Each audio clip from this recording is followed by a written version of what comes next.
Excuse me. ആ, എനിക്ക് കാലിഫോർണിയയിൽ പോയേ പറ്റും. അല്ല, ഇത് ടിക്കറ്റ് ബുക്കിംഗ് ഓഫീസ് അല്ല, ഇത് മാരേജ് ബ്യൂറോ ആണ്. അതെ, അല്ല നമുക്ക് കൃത്യമായിട്ട് അറിയാം. ഒരു കല്യാണം വേണം. ശരി, അപ്പൊ കല്യാണം കഴിച്ചിട്ട് വേണം കാലിഫോർണിയയിൽ പോവാൻ. എനിക്ക് കല്യാണം കഴിക്കാനല്ല, എന്റെ അച്ഛന്. അച്ഛന് കല്യാണോ? ആ. പ്രായത്തിലോ? ആ. അച്ഛൻ ഇതുവരെ കല്യാണം കഴിച്ചില്ല? അച്ഛൻ കല്യാണം കഴിച്ചോണ്ടാന്നല്ലോ ഞാനുണ്ടായിനി. അപ്പൊ അമ്മ മരിച്ചു? അമ്മ മരിച്ചു. ഓ, സോറി കേട്ടോ. എങ്ങനെയെങ്കിലും നടത്തി തരണം. അല്ല, അപ്പൊ അമ്മ മരിച്ചിട്ട് എത്ര വർഷമായിന്ന് പറഞ്ഞേ? 10-15 കൊല്ലായി. എന്നിട്ട് ഇത്രയും വൈകിട്ട് എന്താ ഇപ്പൊ അച്ഛന് കല്യാണം കഴിക്കാൻ ഒരു പൂതി വന്ന്? ആ പൂതി എന്ന് വെച്ചാല് ഞാൻ ഇവിടുന്ന് കല്യാണം കഴിച്ചിട്ട് ഒരു 6 മാസം കഴിഞ്ഞാട്ട് ഓള് കാലിഫോർണിയയിലേക്ക് പോയി. നിങ്ങളെ ഭാര്യയോ? ആ. ഇപ്പൊ ഒരു 6-7 കൊല്ലായി ഓളാടെ തന്നെ. അത് ശരി. ഞാൻ വേണ്ടി ഓളാടി. അപ്പൊ ഓള് പറഞ്ഞു, നീ ഇങ്ങോട്ട് വന്നാ അതാ നമുക്ക് എന്തെങ്കിലും പണി ശരിയാക്കി തരാം, അപ്പൊ ഒന്നിച്ച് ജീവിക്കാലോ.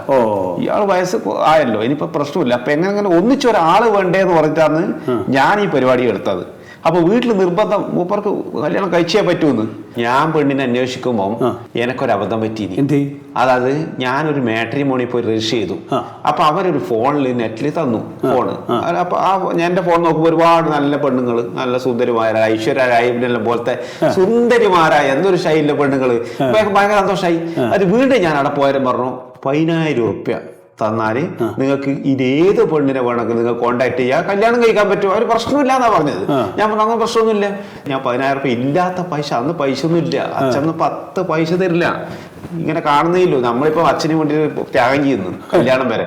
അപ്പൊ ആയിക്കോട്ടെ, 10,000 ഉറുപ്യ അങ്ങനെ ഞാൻ കണ്ടുപിടിച്ചിട്ട് കൊടുത്ത് കഴിഞ്ഞിട്ട് പക്ഷെ വീട്ടിൽ നെറ്റ് നോക്കുമ്പോക്ക് എല്ലാം ചളിങ്ങിയത് പൊളിങ്ങിയതും കളിങ്ങിയതൊക്കെ എന്റെ പെണ്ണുങ്ങളാണ്. ഒന്നിനും കളറുമില്ല. മാത്രമല്ല ചിലത് പെണ്ണോ ആണോ തിരിയാത്ത ആള്. വലിയ പ്രശ്നമായി. ഇവിടുത്തെ കാര്യത്തിൽ നിങ്ങൾ പേടിക്കണ്ട.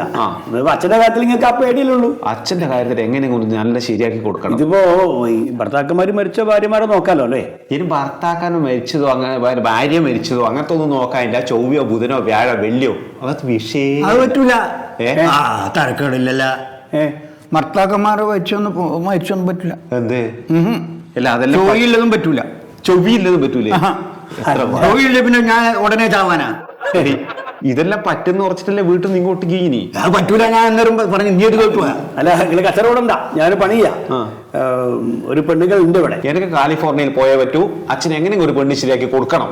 ശരി, ഞാൻ ഏറ്റ് പേടിക്കണ്ട. അത്ര ഒന്നും പ്രായം വേണ്ട പെണ്ണ്. അത് വയസ്സായ തൊണ്ടനും തൊണ്ടിയായ പിന്നെ അങ്ങനെ നമ്മളെ കാര്യങ്ങൾ നടക്കല്. അതുകൊണ്ട് കുറച്ച് പ്രായം കുറഞ്ഞ പെണ്ണ് തന്നെ ആവണം. ചിന്തകളുണ്ടോ? എനിക്ക് മനസ്സിലായി. നിങ്ങളൊരു 6,000 ഉറുപ്യ ഇവിടെ അടിച്ചിട്ട് പോയിക്കോളി. 6,000 ഉറുപ്യ രജിസ്ട്രേഷൻ ഫീസാണേ. പ്രശ്നമൊന്നുമില്ല, ശരിയാക്കി തരാം. നിങ്ങൾ എങ്ങനെയെങ്കിലും ശരിയാക്കി കൊടുക്കണം. എന്റെ അച്ഛന്റെ പേരെന്താ? ശരിയാകും. എവിടെയെങ്കിലും സ്ഥലം എവിടെയാ? സമയ ചെറുത്തിന്. നമ്മളെല്ലാം കല്യാണം കഴിച്ച് ഞാൻ പണ്ട് ക്ലീനർ ഉണ്ടായിനി. അന്ന് ബസ് കണ്ടക്ടർ, ക്ലീനർ ഇവർക്കെല്ലാം നല്ല ഡിമാൻഡ് ആയിരുന്നു. കോളേജിൽ പോകുമ്പോൾ പെണ്ണുങ്ങൾ നോക്കും. അങ്ങനെ ഈ നേഴ്സ് തന്നെ ഇഷ്ടപ്പെട്ടെന്ന്. 10 പൈസ ഉണ്ടായില്ല, ഒന്നും സഹായിച്ചിട്ടില്ല, ഒരു സഹായം ഉണ്ടായില്ല. കല്യാണത്തിന് ഒരു 10 ഉറുപ്യ തരാം. ഞാനിപ്പോ 6,000 ഉറുപ്യ ആയിരുന്നു നിങ്ങൾക്ക് വേണ്ടി. ഇപ്പൊ പെൺകുട്ടിക്കൊക്കെ ഭയങ്കര ഡിമാൻഡാ. ഭയങ്കര ഡിമാൻഡാ പെൺകുട്ടിക്കൊക്കെ. അതെ, ഗവൺമെന്റ് പണിയെല്ലാം വേണ്ടേ. ഇതുവരെ പോയിട്ട് ഇങ്ങനെ ആക്കിയില്ല ഞാൻ.